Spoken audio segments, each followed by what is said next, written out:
भारत में अमीर और अमीर क्यों होते जा रहे हैं और गरीब, ये एक ऐसा सवाल है जिस पर आज देश में सबसे ज्यादा बहस हो रही है।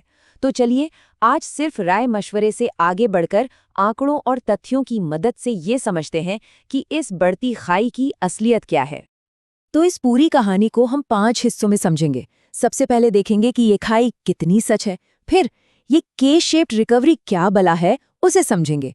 इसके बाद इस असमानता की जड़ें कहाँ हैं, समाज पर इसका क्या असर हो रहा है और आखिर में इसे ठीक करने के लिए किन रास्तों पर बहस चल रही है, ये सब जानेंगे।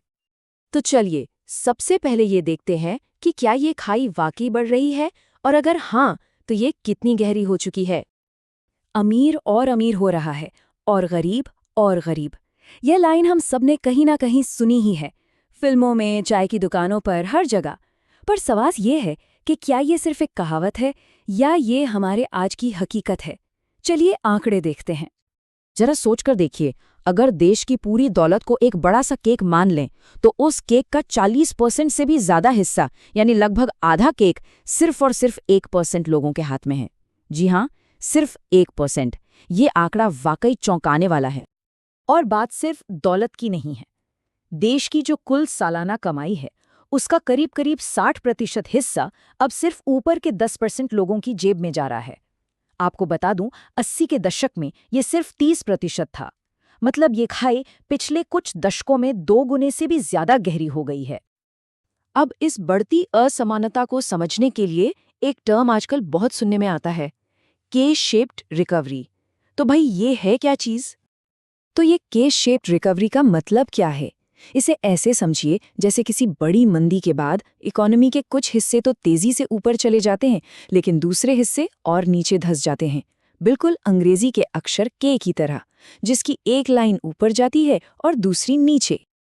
तो इस के की जो ऊपर वाली लाइन है वो उन लोगों की है जिनकी इनकम बची रही, जिनकी सेविंग्स बढ़ी और स्टॉक मार्केट ने जिन्हें माला माल कर दिया। और वहीं जो नीचे वाली लाइन है वो उन लोगों की कहानी बताती है जिनकी नौकरियां चली गई, सैलरी कट गई और जो कर्ज के एक ऐसे दलदल में फंस गए जिससे निकलना बहुत मुश्किल हो गया।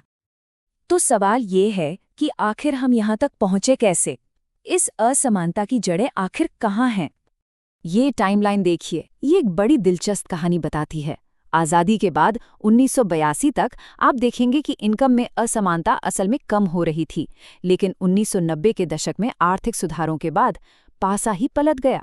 टॉप 10% की इनकम का हिस्सा 30% से बढ़कर आज लगभग 60% हो गया है। मतलब तरक्की तो हुई, लेकिन उसका फायदा कुछ ही लोगों तक सिमट कर रह गया। इसकी एक और वजह देखिए, 2023-24 में कंपनियों का मुनाफा तो 7% बढ़ा, लेकिन कर्मचारियों की सैलरी सिर्फ 5.5% ही बढ़ी। सीधा सा मतलब है, मुनाफे का बड़ा हिस्सा मालिकों के पास जा रहा है, कर्मचारियों तक नहीं पहुंच रहा। जब ऐसा होगा तो खाई तो बढ़ेगी ही। अब एक असली उदाहरण से समझते हैं। सोचिए एक रिक्शा वाला है, वो मेहनत करके कुछ पैसे बचाता है और एक और रिक्शा खरीदकर उसे किराए पर देना चाहता है ताकि उसकी आमदनी बढ़े। लेकिन नियम कहता है कि आप एक ही लाइसेंस रख सकते हैं और रिक्शा भी खुद ही चलाना होगा। नतीजा, उसकी तरक्की का रास्ता ही बंद हो गया। और ये कहानी सिर्फ एक रिक्शा वाले की नहीं है, ये उन लाखों छोटे मोटे काम करने वालों की है जिनकी तरक्की के रास्ते में ऐसी कई नीतियां दीवार बनकर खड़ी हैं। और भी कई गहरी वजह हैं, जैसे हमारा टैक्स सिस्टम जो सैलरी पे ज्यादा टैक्स लेता है और शेयर मार्केट या प्रॉपर्टी से होने वाली कमाई पर कम। फिर अच्छी क्वालिटी की शिक्षा और हेल्थ केयर आज भी सबकी पहुंच में नहीं है।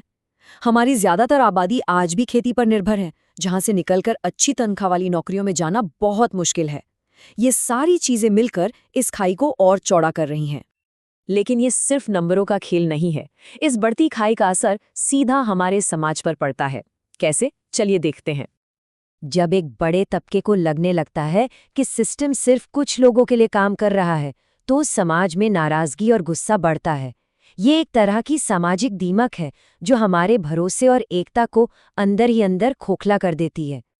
और जब निराशा बढ़ती है और मौके कम होते हैं तो क्राइम भी बढ़ता है। चोरी, डकैती जैसी घटनाएं अक्सर आर्थिक तंगी की वजह से ही होती हैं। इस कनेक्शन को हम अनदेखा नहीं कर सकते। तो कुल मिला के बात ये है कि ये बढ़ती असमानता सिर्फ एक इकोनॉमिक प्रॉब्लम नहीं है, ये हमारे देश की तरक्की की राह में एक बहुत बड़ा रोड़ा है और हमारे समाज की शांति के लिए भी एक बड़ा खतरा।